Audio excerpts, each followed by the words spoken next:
Welcome to the deep dive. Our goal is always simple: to take complex material, find the most vital knowledge, and deliver it in a way that makes you feel immediately and thoroughly informed. And today, we are really getting into a dense and, I think, fascinating piece of scripture. We're doing a deep dive into just one chapter, Genesis chapter 14. It's a critical choice of material, really. Yeah. I mean, so much of Genesis is about the personal journeys of the patriarchs. You know, the tent life, the family drama, the quiet dealings with God. Right. And then suddenly, chapter 14 just explodes onto the world stage. It rips the curtain back on the brute realities of the ancient Near East. It gives us the first recorded global conflict in history. And that's really our mission today. We need to look past the surface level story of, Abram rescuing his nephew Lot. We need to see how this chapter works as a profound blueprint. A blueprint for what? For spiritual integrity, for recognizing true authority, and maybe most importantly, for establishing the boundaries of loyalty in a world that is, frankly, always demanding compromise. We're leaning heavily on the analysis from the You Need Faith in Jesus team for this one. They established this chapter as just an essential text for understanding why separation from the world systems is so necessary. It's so true. This is the exact moment Abram stops being just a wealthy nomad and becomes a geopolitical force. He does. And this deep dive will explore how he interacts with the highest forms of worldly dominating power, and then, almost in the same breath, how he encounters the highest form of divine eternal authority. Yeah. The contrast is just staggering. So what does this all mean for us? The big question driving our whole conversation has to be this: how does Abram, this man whose entire identity is defined by faith and a promise, the guy who left everything for a land he'd never even seen, Right. how does he successfully navigate a world that's completely dominated by political conflict and military might? And what practical lesson does that teach us about where our own citizenship truly lies today? It's a timeless question. Especially because this chapter is so much more than just history. It's just loaded with prophetic precedent. So as we move through the text, we're going to focus on two central defining encounters. First, the grave danger we see in Lot's slow, painful spiritual compromise. Such a key part of the story. It is. And second, the unparalleled mysterious appearance of Melchizedek, the King of Righteousness. These two events, back to back, they irrevocably shift Abram's identity and set the stage for major theological concepts that will define the rest of Scripture. Okay, so let's begin right at the beginning. We're diving straight into the opening scene. Let's call this section 1, the first war and the fragility of earthly kingdoms. And it's interesting, Genesis 14 doesn't even start with Abram. It starts with a list, a very specific list of powerful kings and nations clashing. It's almost like a legal introduction to an act of war. That opening is so crucial, isn't it? It grounds this whole spiritual story in a very specific, very real geopolitical reality. It does. The text immediately lists 4 kings from the east. They form a coalition to conquer and subdue the kings in the west. We see the names: Chedorlaomer of Elam, Amraphel of Shinar. And these weren't just, small regional skirmishes or some kind of tribal raid. Oh, not at all. The sources confirm this was a massive, organized imperial expedition. And if we look at the leaders, the sources are quick to point out Amraphel, king of Shinar. Yes, and that's a key detail. The Hebrew name Shinar is the ancient designation for Babylonia. Which is not an incidental detail. Absolutely not. Right from the genesis of recorded conflict, you find Babylon, the very symbol of worldly confusion, human pride, and opposition to God's order. Present and accounted for. Present and centrally involved. It's a spiritual marker laid down right at the outset. It tells you that the systems of this world are, inherently aligned against divine purpose. What really strikes me looking at the power dynamics in just those first few verses is that this wasn't an alliance of equals. Not even close. The kings of the Jordan Plain Bear, Sodom, Bersha of Gomorrah, the others, they weren't partners, they were vassals. They'd been forced to serve the powerful Chedorlaomer of Elam for 12 long years. 12 years. 12 years of mandated obedience and paying tribute. And this just highlights that stability in the ancient world, and often in our world today, is really just a temporary stop in the fighting. It's bought through forced submission or, financial obligation. And the moment that submission is revoked, in this case they rebelled in the 13th year, the peace just vanishes. Gone. And the iron fist of imperial power comes right back. And that act of defiance, is what sets the stage for the whole punitive campaign that follows. And this entire foundation, it provides profound evidence for a theological point that the You Need Faith in Jesus team commentary emphasizes again and again. Which is? That conflict, political strife, and the necessity of force are absolutely endemic to the fallen human condition. That's the core theological extraction right there. Earthly power, as Genesis 14 clearly illustrates, is maintained only by force, by taxation, by military might. There is no genuine perpetual peace in this system. And that stands in total, deliberate contrast to the kingdom of God. Completely. Which is eternal, peaceful, and based on voluntary submission and love.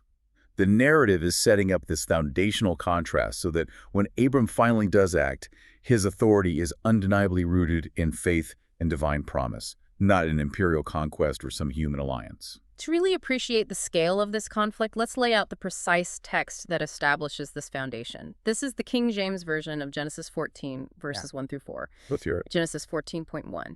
And it came to pass in the days of Amraphel, king of Shinar, Arioch, king of Elasar, Chedorlaomer, king of Elam, and Tidal, king of nations. Genesis 14.2. That these made war with Bera, king of Sodom, and with Bersha, king of Gomorrah, Shanab, king of Admah, and Shemer, king of Zeboim, and the king of Bela, which is Zoar. A full roster. Genesis 14.3. All these were joined together in the vale of Siddim, which is the Salt Sea. Okay. Genesis 14.4. 12 years they served Chedorlaomer, and in the 13th year they rebelled. And that's it.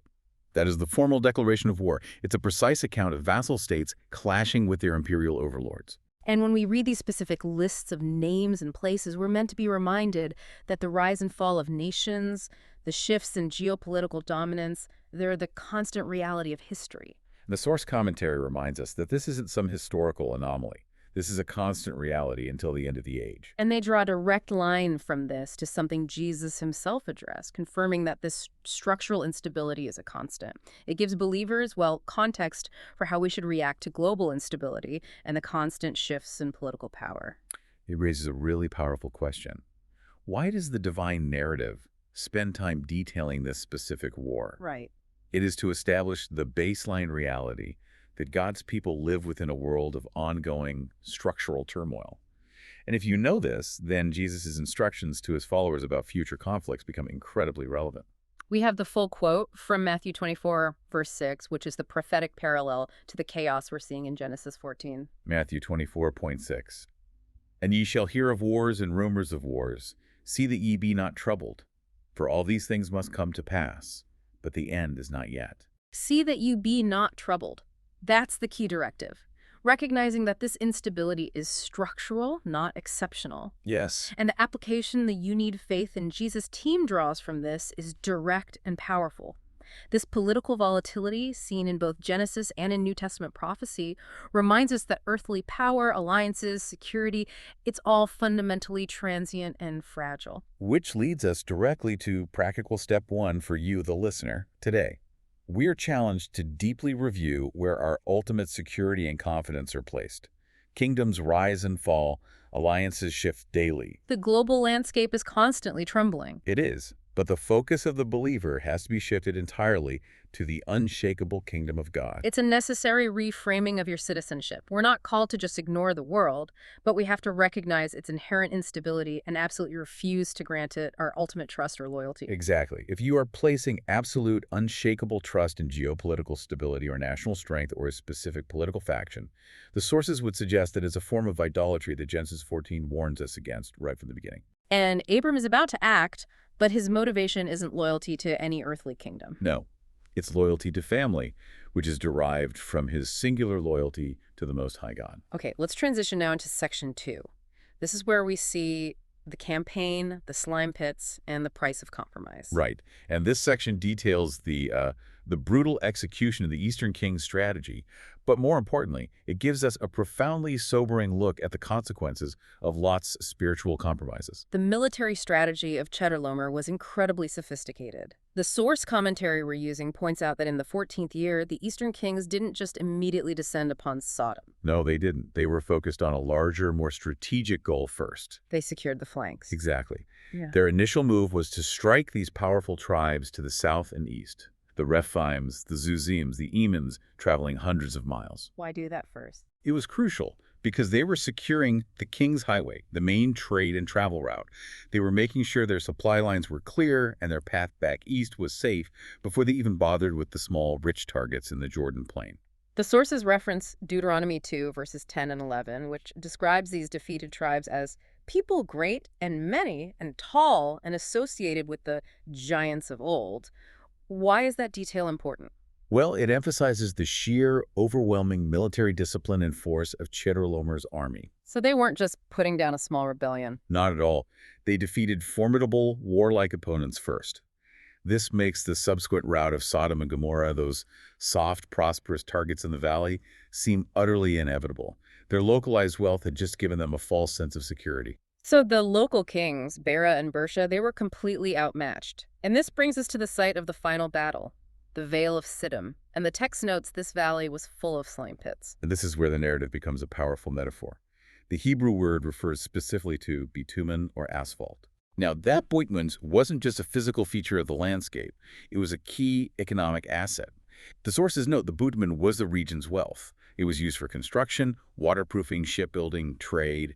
It was the bedrock of their whole economy. And here is the core tragic irony of it all. This great wealth, this resource they likely relied on for their security and prosperity. It became the trap, the instrument of their judgment.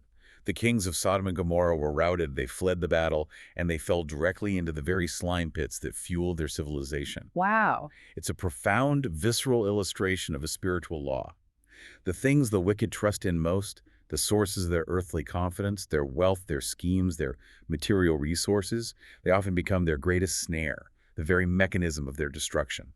And the source analysis points out that this is an eternal truth that's encapsulated all through Scripture. It is. That ancient wisdom is perfectly mirrored in the KJV text of Proverbs 11, verse 5. Which reads, Proverbs 11.5, "The righteousness of the perfect shall direct his way, but the wicked shall fall by his own wickedness." The lesson, as the You Need Faith in Jesus team commentary really stresses, is crystal clear.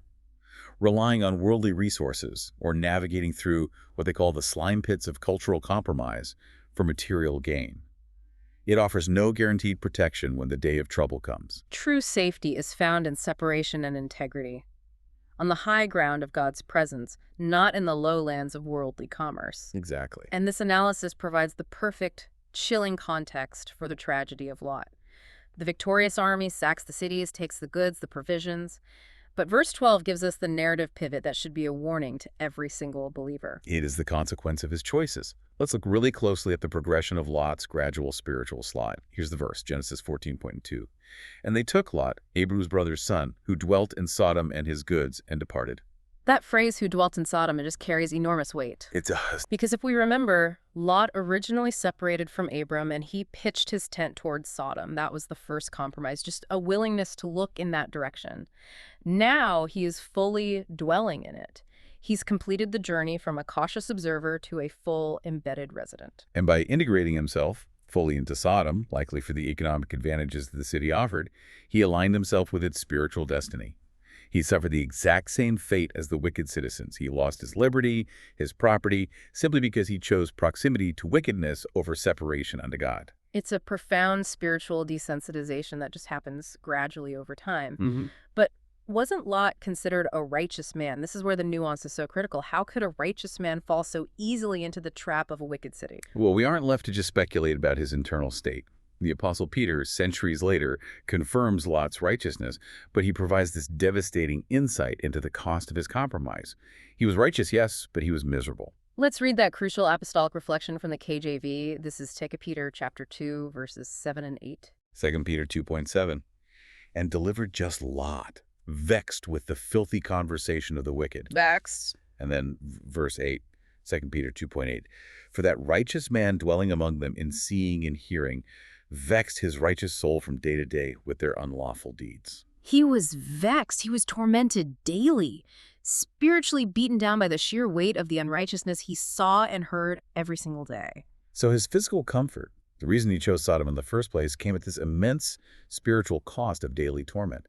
He didn't just share their financial fate, he shared their emotional misery, even while he was internally rejecting their actions. This is why the You Need Faith in Jesus team application here, practical step 2, offers such a severe warning. It does. It argues that believers just cannot embed themselves too deeply within the systems of the world, the business, the culture, the political machinery, for material gain or social standing, without eventually sharing in its sorrows or its vulnerabilities. When you align yourself with ungodly structures, you leave yourself wide open to the captivity that eventually befalls those structures. That brings the analysis squarely into our lives today. We need to actively identify those areas in our lives where we might be navigating slime pits of cultural compromise for some temporary worldly advantage. Maybe that's in financial dealings, maybe it's in career choices, or even how we structure our family life. But let me push back a little on this idea of separation. I mean, we have to live in the world, right? We have to earn money, we have to file taxes, engage with society. What is the practical line between engaging with society and integrating into its corruption? That is the crucial, difficult question. And Lot's mistake wasn't being near Sodom.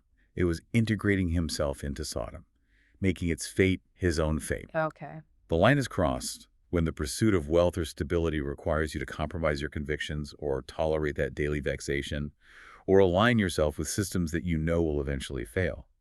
The high ground isn't necessarily financial poverty, but it is spiritual non-dependency on worldly outcomes. So the practical step is simple but difficult. Right. Prioritize separation and integrity over proximity to power or wealth.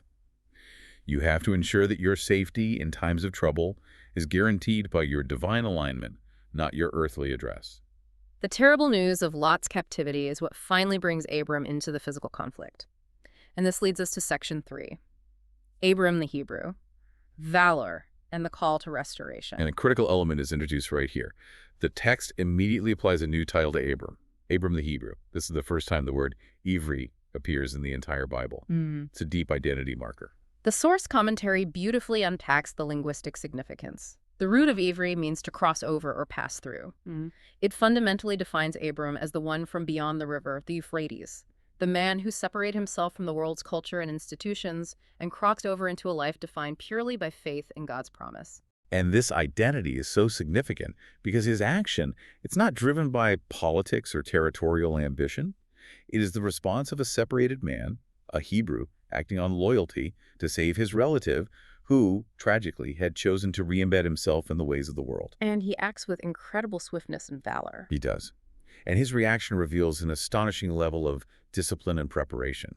He didn't just, grab a few strong men. He had a fully prepared force ready to mobilize instantly. Let's read the evidence of that readiness in Genesis 14, verse 14. Genesis 14:14. And when Abram heard that his brother was taken captive, he armed his trained servants, born in his own house, 318, and pursued them unto Dan. 318 trained servants. The scale of his household, let alone his military capacity, is just enormous. But the critical detail is that word trained. Yes, the Hebrew term used, hanakim, means initiated or instructed ones. These men were not just hired hands or mercenaries. They were men born and raised within his spiritual and physical household, disciplined and instructed in Abram's specific ways, which means they were trained in faith, in loyalty, and in combat. They were essentially an army rooted in a covenant commitment. That detail about Hanashim transforms Abram from a simple rancher into a profoundly prepared and disciplined leader. He had a strong, disciplined household ready for both spiritual and physical conflict. Absolutely. And it speaks volumes about the necessity of preparation in the face of crisis. When crisis struck Lot, Abram didn't need to gather external resources or beg for political allies. No, his defense was already within his house, trained, instructed, and ready. And he didn't act with reckless abandon. He acted with strategic precision. The text notes his strategy. He divided his forces by night, which implies intelligence, tactical awareness, disciplined deployment. Of course. The Eastern Coalition was likely slowed down, arrogant in their victory, and burdened with all the plunder they'd taken. Abram struck them when they were complacent at their most vulnerable hour. And the result, detailed in verse 16, was total and complete recovery. He recovered all the goods, the women, the people, and critically, he recovered his nephew Lot. This action sets a powerful precedent for courageous, faith-fueled loyalty. And the You Need Faith in Jesus team commentary draws a powerful modern parallel here.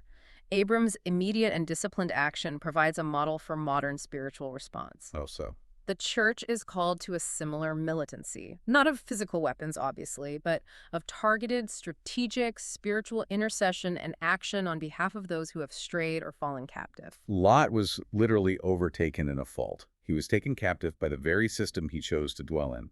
Abram's action is the blueprint for restoration. And the model for this restorative action is explicitly laid out in Galatians 6, verse 1 from the KJV. Correct. It says, Galatians 6.1, Brethren, if a man be overtaken in a fault, ye which are spiritual, restore such an one in the spirit of meekness, considering thyself, lest thou also be tempted. Abram's division of forces by night, his strategic strike, his persistence, all of this mirrors the focused, disciplined spiritual effort that's required to restore a brother or sister captured by the enemy of their soul.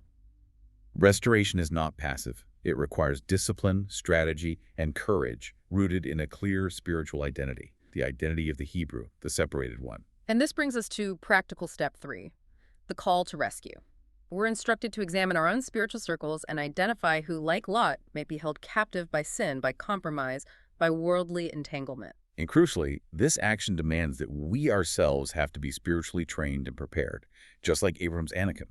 We can't effectively rescue others if we are undisciplined or disorganized or compromised ourselves. Right. The church's militancy must be focused entirely on fighting for the restoration of the captives with both meekness and the courage of faith. We have to be ready to step into the fray when compromise leads to calamity for those we love. This astonishing victory, the rescue of Lot, is followed immediately by the most profound theological event in the entire chapter. This defines section 4, the mystery of Melchizedek and the preeminence of Christ. Yes, Abram returns victorious, and before he even cleans the dust off his sandals, he meets a figure whose appearance is, well, it's entirely supernatural. To contrast is everything. It is. Abram has just been slaughtering kings, exercising military earthly force, and now a mysterious figure steps out of history's shadows to meet him in the king's dale. This is Melchizedek. His appearance is almost mythical. It's outside of the standard historical or genealogical flow we expect in Genesis. And his titles are so dense with meaning. He's the king of Salem and the priest of El Elyon. Right. Melchizedek means king of righteousness. Salem means peace. So he is simultaneously the king of righteousness and the king of peace. And the title he uses for God, El Elyon, means the Most High God. This is a crucial distinction. It positions God above every defeated king and every local deity. It declares God as the absolute sovereign over all the powers Abram just encountered. What should strike the listener here is the nature of his priesthood. He is a mediator without lineage, acting centuries before the Levitical priesthood is even established. Which suggests an order of ministry that transcends human genealogy and is rooted in direct divine appointment. And the elements he brings forth are so profoundly symbolic. The text says he brought forth bread and wine. In the context of the battle Abram just fought, bread and wine are elements of refreshment and covenant. But they're more than just a meal, though. This is a powerful foreshadowing, as the sources emphasize. These elements prefigure the central ordinance of the new covenant, communion. They represent the body and blood of the Redeemer, Christ Jesus. So this ancient moment of blessing after a war points directly forward to the ultimate spiritual victory achieved by our eternal high priest. Precisely. And the transaction that follows defines authority. Melchizedek does two things. He blessed Abram, and then he blessed God. And the blessing declared God to be the possessor of heaven and earth. And Abram's response was immediate and voluntary. He submitted by giving Melchizedek tithes, a tenth of all the spoils he had recovered. This sets the transaction in stone. Let's read the full KJV text of this monumental encounter, Genesis 14, verses 18 through 20. Genesis 14.1. And Melchizedek, king of Salem, brought forth bread and wine, and he was the priest of the Most High God. Genesis 14.1 time. And he blessed him and said, Blessed be Abram of the Most High God, possessor of heaven and earth. So, Genesis 14.20. And blessed be the Most High God, which hath delivered thine enemies into thy hand, and he gave him tithes of all. this is a profound moment theologically. The book of Hebrews later draws upon this very encounter to establish a paradigm that entirely supersedes the Mosaic law and the Levitical priesthood. And the argument is based on authority. Yes. Abram, the father of the faithful, the recipient of God's covenant promises, he submitted to Melchizedek. If the foundational patriarch submitted, it demonstrates the intrinsic superiority of this non-Levitical priesthood. The preeminence of Christ is cemented right here. Jesus fulfills the role of king and priest at the same time. after the order of Melchizedek. And we see the direct scriptural link in the KJV text of Hebrews 7, verse 17. Which says, Hebrews 7:17, "For he testifieth, thou art a priest forever after the order of Melchizedek." So if Abram recognized and submitted to this king priest who prefigured Christ, then how much more must we submit to Jesus, who is the King of righteousness and peace in his fullness? So how does this ancient transaction apply to our lives today, which is the whole aim of the You Need Faith in Jesus team commentary in Practical Step 4? Well, it focuses on submission and recognition. We have to view the giving of tithes and resources not just as a legal obligation, because the law hadn't even been given yet, Right. but as a spontaneous, direct response to the victory God has given us. Like Abram's offering after battle, it is a declaration that Jesus is the true possessor of heaven and earth, El Elyon. So when we give, we are affirming that God, the Most High, owns the spoils, the provision, the ultimate victory. It shifts the act from duty to worship. It does. It's recognizing the superior, eternal authority of our high priest over the temporary circumstances and victories of this earthly realm. It is a declaration of dependency and an acknowledgement of the source of our strength. And this foundational act of worship and recognition is immediately followed by a test of integrity. Huge one. The chapter concludes with a stark moral test that follows immediately after that immense spiritual high point. This is section 5, the refusal of Sodom's offer and spiritual integrity. Abram has just communed with the King of righteousness and peace. Now he's confronted by Bera, the wicked king of Sodom. The contrast could not be more potent. Melchizedek offered blessing, bread, and wine, recognizing God's sovereignty. Bera, whose wealth was founded on the literal slime pits of corruption, offers a transactional deal that poses a direct threat to Abram's pure testimony. And the temptation was very carefully calculated. The king of Sodom offered, "Give me the persons and take the goods to thyself." This was an extraordinary offer of instant, massive wealth. I mean, Abram had just put his life and the lives of his Hanukkah on the line to recover everything.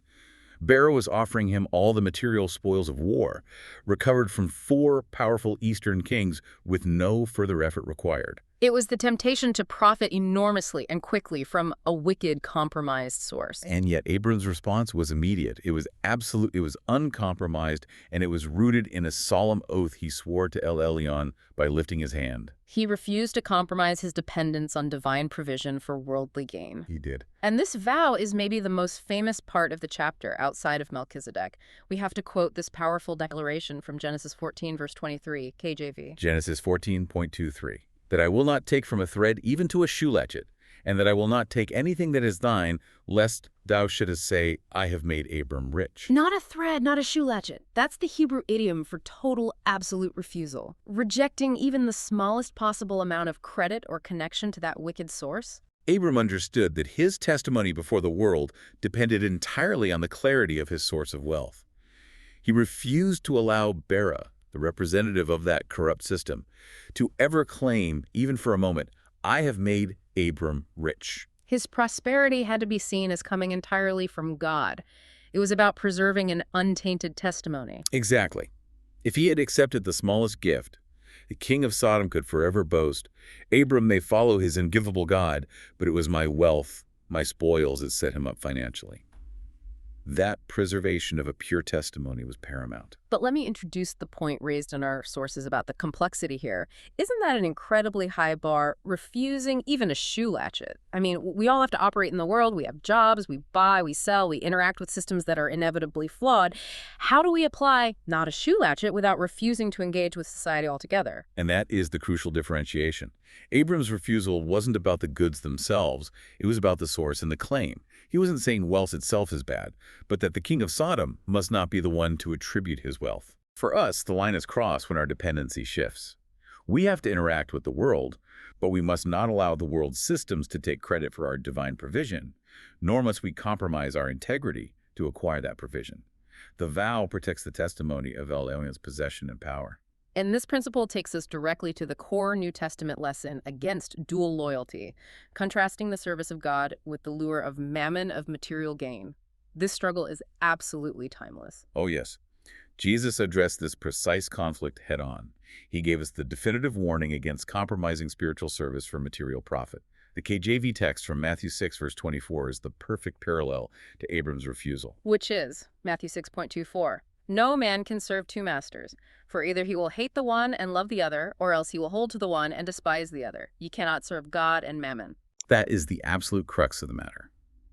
The "you need faith in Jesus" team stresses the profound contemporary relevance here. Believers are constantly tempted to compromise ethical standards, their time, their priorities for financial shortcuts in this materialistic age. The King of Sodom's offer is alive and well in modern business deals, career ambitions, and cultural alignments. And there's that small, fascinating detail at the very end of the chapter. Abram allows his allies, Aner, Eshcol, and Mamre, to take their portion of the spoils. Right. He wasn't demanding moral separation from his Gentile confederates. They operated under a different standard. But for himself, the covenant responsibility required an untainted dependency on El Elyon. This brings us to practical step 5, spiritual fortitude. We have to recognize the modern equivalent of the King of Sodom's offers, those fast, easy, compromising paths to wealth or influence that come with hidden spiritual strings attached. Allowing the world to claim credit for our success. Exactly. The practical step is to maintain the fortitude and integrity to reject them, even if it means slowing down our progress or sacrificing a potential financial gain. We have to ensure that our life is lived so clearly relying on divine provision that when we are blessed, it is absolutely undeniable that the blessing came from the hand of the Lord and not from the schemes or the systems of the world. That purity of testimony must be protected down to the last thread and the last shoe latchet. The entire chapter, from the war to the refusal, demonstrates that sovereignty isn't just a theological concept. It's the practical standard for daily living, for loyalty, and for financial decision-making. We have spent a good amount of time in this detailed deep dive into Genesis chapter 14. Let's bring this conversation home by reviewing the core, interconnected lessons that the "You Need Faith in Jesus" team commentary extracted for us. Okay. We started with the folly of worldly compromise, tragically demonstrated through Lot. He was a righteous man, but his willingness to integrate into Sodom for advantage led him directly into bondage. It cost him his liberty, his property, and years of internal torment. His experience is the standing warning against gradual spiritual desensitization. It is. Then we saw the necessity of trained spiritual militancy through Abram the Hebrew. His Hanakim, his instructed and prepared ones, showed that discipline, training, and strategic action rooted in faith are essential for responding to crisis and fighting effectively for the restoration of those who have strayed. And finally, we saw the supremacy of Christ's eternal order through the mysterious figure of Melchizedek, the king-priest of Elion. Yes. That encounter redefined authority, established the pattern for the new covenant's communion and priesthood, and showed Abram willingly submitting his spoils in recognition of a superior eternal king. Our primary goal at the deep dive is always to help you absorb complex knowledge quickly and thoroughly to make sure you capture those aha moments. And Genesis 14 is a treasure trove. It provides powerful, practical applications for maintaining integrity, understanding geopolitical reality, and recognizing true authority in our complex modern world. And to synthesize this final point, let's connect the theme of Elyon, the Most High God, the possessor of heaven and earth, to Abram's sequence of choices. Every single major decision Abram made in this chapter. From the disciplined, immediate pursuit of the enemy, to the willing tithing of the recovered spoils, to the uncompromising refusal of Bera's wealth, it was all rooted entirely in the fundamental operating reality of God's ultimate sovereignty over all the kings and kingdoms of the world. So what does this all mean for you, the listener? We end with the provocative thought for you to consider, building on the profound lessons of Lot and Abram. If Lot, who was acknowledged by the Apostle Peter as a righteous man, was so severely compromised, vexed, and endangered by merely dwelling in a wicked city for temporary economic advantage, then what small, seemingly insignificant compromises or alignments, whether they're financial, social, or ethical in your own life, are currently setting you up for vulnerability when the next time of trouble strikes? That's a challenging thought. It is. What is your personal shoe latchet? That seemingly harmless piece of the world's wealth or recognition that you need to reject today to ensure your pure testimony remains fully and undeniably dependent upon the exclusive precision of El Elyon. Think about the distinction between engagement and compromise, and start seeking that high ground of integrity and separation today.